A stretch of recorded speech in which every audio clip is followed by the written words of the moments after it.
देखिए last use समझिए, might का last use to express unfulfilled possibility in the past. Unfulfilled possibility का मतलब आपको पता ही क्या होता है कि जो कार्य हम नहीं कर पाए, पॉसिबल था वो काम करना लेकिन फिर भी हम नहीं कर पाए, अगर उस चीज़ को आपको बताना रहेगा तो आप कैसे बताएंगे।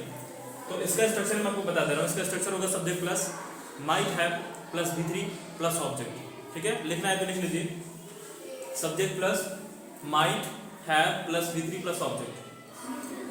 अब मान लीजिए कुछ सेंटेंस आप एग्जांपल लिखे हैं, जैसे वह काम कर सकती थी। ठीक है, कोई लड़की है और कोई चीज करने की पॉसिबिलिटी थी लेकिन वो कर सकती थी लेकिन उसने नहीं किया, तो उस सेंस में कैसे बोलेंगे? वह काम कर सकती थी तो क्या हो जाएगा?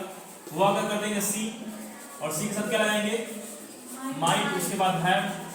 अब काम करने को होता है डू, तो क्या कर देंगे? डन कर देंगे। She might have done the work. अब यहाँ पे आप क्या कर रहे हैं कि पास्ट की पॉसिबिलिटी को बता रहे हैं कि कोई काम कोई लड़की है कर सकती थी लेकिन फिर उसने उस काम को नहीं किया, क्या बोलेंगे? She might have done the work but she did not. तो अब देखिए आप ये समस्या को सुलझाया जा सकता था तो क्या हो जाएगा? The problem might have been, the problem might have been क्या हो जाएगा? सॉल्व। अब देखिए आप सोचेंगे यहाँ पे बीन क्यों लगा है? ठीक है, तो यहाँ पे हम जब किसी सब्जेक्ट के ऊपर कार्य करते हैं तब वहाँ पे बीन लगता है। ठीक है ना, जैसे मान लीजिए अगर आप प्रेजेंट परफेक्ट टेंस का पैसिव पढ़ेंगे, पास्ट परफेक्ट का पैसिव पढ़ेंगे तो उसमें क्या लगता है? बीन लगता है। वैसे ही इसी में भी लगेगा। तो यहाँ पे क्या होता है? The problem might have been solve, मतलब कोई कार्य है उस पर कार्य किया जा सकता था, तो सुलझाने की बात है, सुलझाने का क्या हो जाएगा? सॉल्व हो जाएगा। अब लेकिन तुमको पढ़ाया जा सकता था, मतलब आपको पढ़ाने की क्या थी? पॉसिबिलिटी थी, संभावना थी, लेकिन फिर भी नहीं पढ़ाया गया। तो यहाँ पे कह रहे हैं यहाँ पे तो पॉसिबिलिटी को एक्सप्रेस करेंगे, आपको पढ़ाया जा सकता था तो क्या हो जाएगा? यू माइट हैव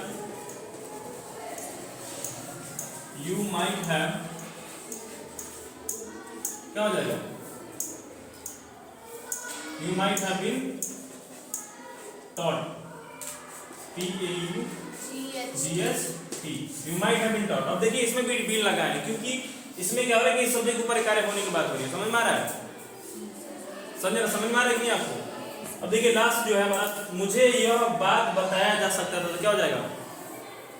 मुझे यह बात बताया जा सकता तो क्या हो जाएगा इसका? I might have been told about this,